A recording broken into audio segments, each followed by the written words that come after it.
top of the year.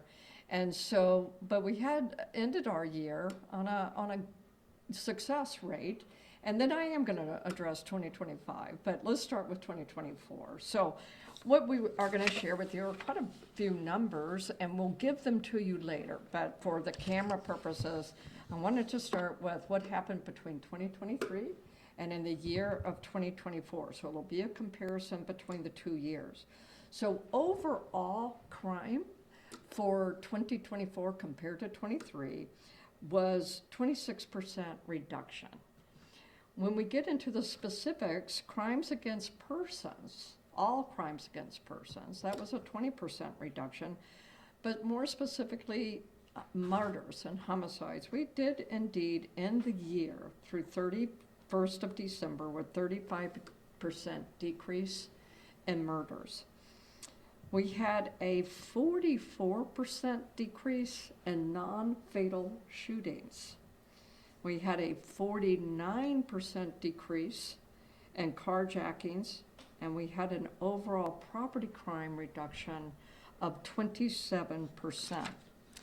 When we look at our numbers, not only do we do a year-to-year comparison, but we also do like a 5-year comparison. And so when you look back to the averages over a 5-year period, then I will kind of cherry pick some of the numbers, but try to keep them consistent with the numbers we're going to give you. But murder overall for a 3 to 5 year average was down 38%.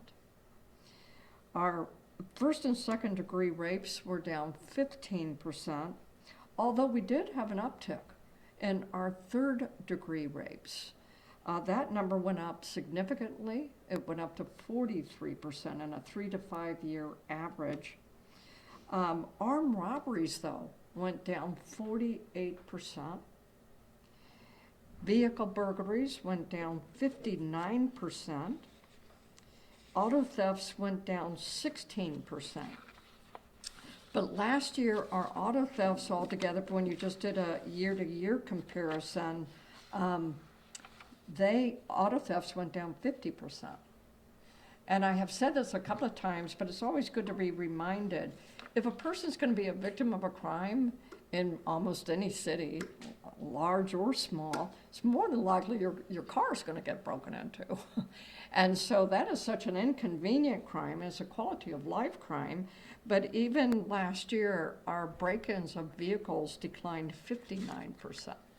And so that just kind of gives you an overall idea of the successes we've had, and not only 1 year, but over a 5-year period. I do want to transition to talking about the top of this year.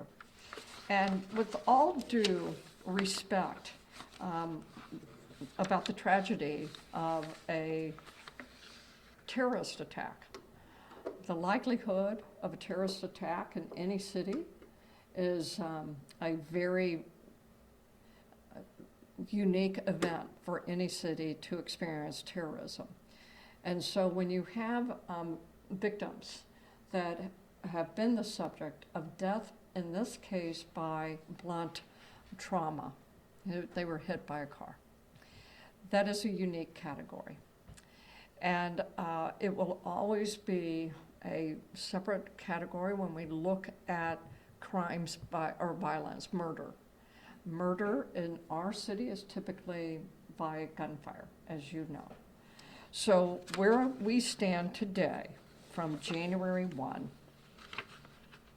excuse me, let me get that paper right in front of me.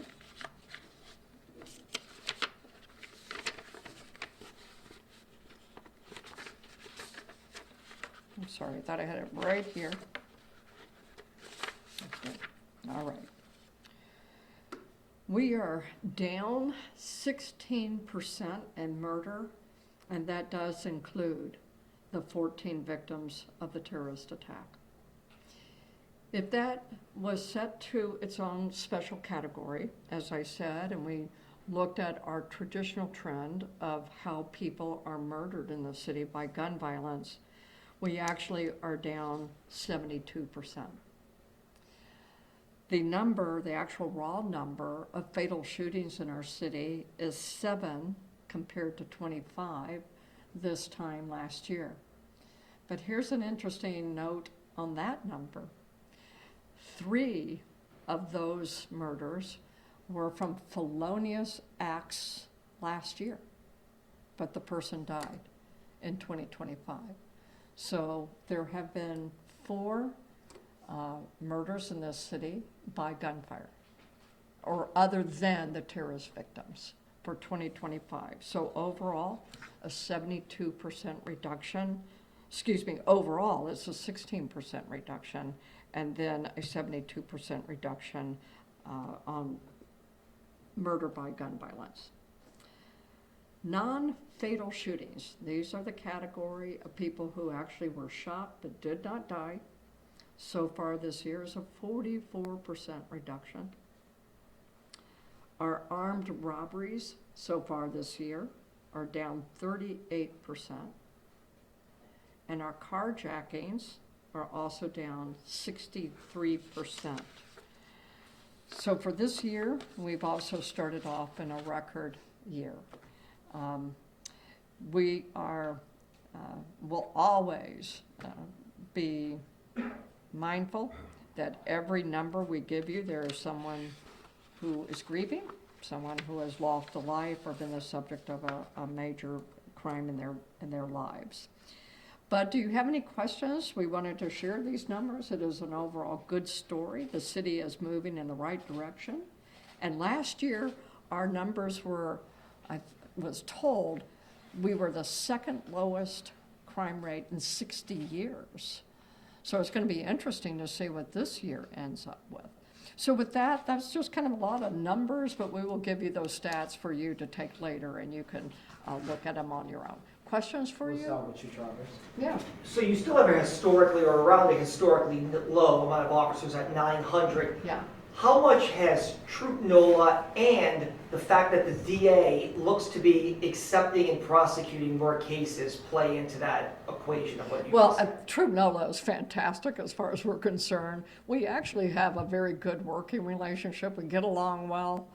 I commend the colonel for selecting New Orleans people who were in the state police, who were chosen for the most part to come here. They understood the culture, they understand what we're all about, and so they have actually been fantastic partners. And yes, they're a force multiplier because we are so low staffed, and so they've helped supplement this team, and it has made a difference. There's no doubt about that. They have their own stats as well that they can share with you that they are, done here in their enforcement work in the city. And then as far as the DA office, absolutely has been a good partner as well. Jason Williams and his team and his staff of attorneys have taken a lot of cases and prosecuted. And so it's a system. And we talk about the system all together, but we can arrest people, but it doesn't matter if the system's not working. And so that system also includes opportunities for people to break out of lifestyles of violence. And that's something that we don't talk about very much, but there are options for people to break from that lifestyle if they choose to. Yeah. Missy? Oh, yes. Missy. Congrats, Chief and NOPD, on these wonderful numbers. I have a question about the 3 to 5 year averages. Does that mean that some of those figures are a 3-year average and some are a 5 average? You know, I will tell you this. We're going to let you talk with Jessica Nissad. She is our statistician on these things, and I'm just reading 3 to 5 year. Okay. And she would be able to give you how that's calculated. So Okay. that is a great question for her, okay? Yeah. Thank you. Gina? Around the time of the terror attack, unfortunately, there was a lot of outside noise calling for your resignation. Yes. Do you feel like these numbers kind of speak for themselves and hopefully give those folks their answer? I think that calling for my resignation is a normal reaction versus a response. A reaction is one where you just knee jerk, right? And it's normal that when you are in a situation where there's a great deal of trauma and upsetness, a reaction is to call for the firing or the resignation of the leader in charge. I understand that.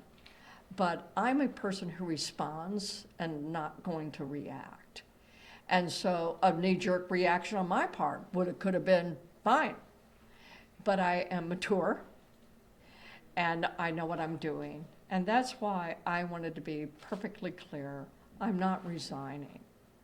Now, I can't, control whether or not I'm terminated from a job, but I can control whether or not I choose to resign. And I knew that that was not, in the long run, the best for this city or for myself even. I feel that I knew what I was doing and still do. And yes, numbers do show, but it's my city's decision, not a national news talk show host, okay? What saddened me about it is I have an elderly father who was in intensive care, and I went to go see him, and he was hurt by that. And I said, Dad, just change the channel, right? But I'm sometimes more troubled for my loved ones who are more troubled by that type of thing than I am. But I will work for this city as long as the city will have me. Jambalaya. Good afternoon, Chief. I don't know if you're going to be able to answer this question today, but in our community, this is a question that's very important.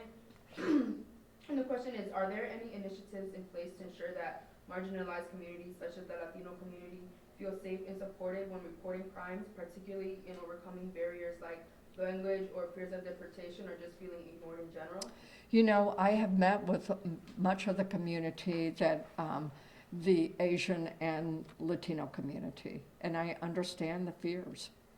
And so I would like to share a message with the community that would be your audience particularly, which is I am only concerned about your safety, that you are not a victim, and that you can come to any police officer and report anything to us about crime, and we're only interested in making sure that you are not victimized.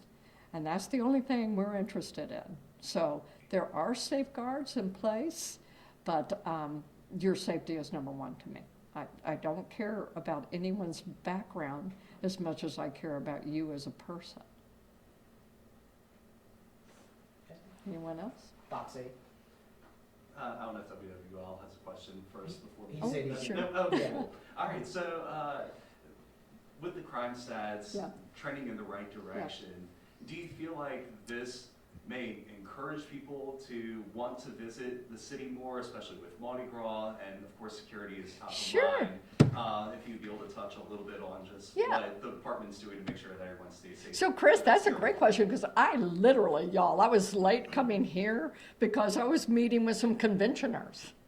And convention business is a big business. We are a tourist city. And conventions bring in thousands of people, as you well know. And the safety of any city, I have said this even in my interview processes, I have as much to do with economic development in this city than anybody else. Because if you are safe and you feel like you're safe, you're going to want to come. And so we are hand in hand with driving tourism to our city. And so those numbers do represent that we're getting safer and safer and safer. And I was just with a convention group who's trying to decide, do they want to come to New Orleans? And I believe that the stats do indicate, and the reality and what they can see with their own eyes, that they know that New Orleans is a fantastic place, a safe place that you can come to. We're no different than any other major city. You need to do your part. Don't keep your wallets in your back pocket. Don't put your cell phones in your back pocket. You do your part in partnership with us so that you also don't set yourself up for potentially being a victim. And then we can all have a great time together. And yes, it has everything to do with driving people to come to New Orleans, but I believe they'll come. We're right now probably one of the safest cities in America. There's no doubt about it. Sorry. Yeah. Go ahead. You have one last question. In the past, they had specialized units like the Tiger Yeah. Team. When you see a reduction like this, are you all targeting certain people in certain neighborhoods that you know are problems for the city of New Orleans when you see a drop like this? Right. So the drop is is not by a trend, it's not by accident, we're not following the coattails of a national trend. Because our numbers indicate, if the national trend is 16% and we're at 70%, probably not a trend. It is by intentional strategy. Our strategy is founded on Operation Ceasefire, which is a known strategy. You can Google it and read about it, and that is the strategy that we follow. That strategy does have, it's not a sense of a target, but we know who commits our crimes, right? And so we focus on the few who commit 80% of our crimes. And so when you can focus on that, and that's where it comes back under the Operation Ceasefire model, there is an option to break the cycle when you operate that model. The model is designed to also give people a way out. So, but if you choose to continue to do harm, your other option, and I will practice this option, we will take enforcement action against you. And the prosecutor is now taking these cases, the judges are holding you accountable. You choose to violate, you can spend your time in jail or prison, it's just fine, but I would prefer to give you an option to get out. And that's what that model is based on, okay? All right, thank y'all. Chief, real quick, Yeah. I know you may not have an update on this, but do you have a message for the family members whose fallen officers' names are listed at Sergo Plaza? So George, as we. Oh, yeah, I'm just gonna address that real Okay. quickly. What I will tell you is that we have definitely been in conversation about that since the decision was made that we would move from that, from the old headquarters. And what we're talking about is the memorial wall of our fallen officers. Absolutely, we are going to honor bringing that memorial to a new location. And so some of the family members I know have talked with us, and we want to make it very, very nice, but we're not going to leave the memorial out there. If they're going to come with us, we will always honor our fallen. So thanks for bringing that up. And y'all, thank you for letting me be late with you today. We'll see Thank you you. at Hops and Appreciate it. Cops later. All right, thanks.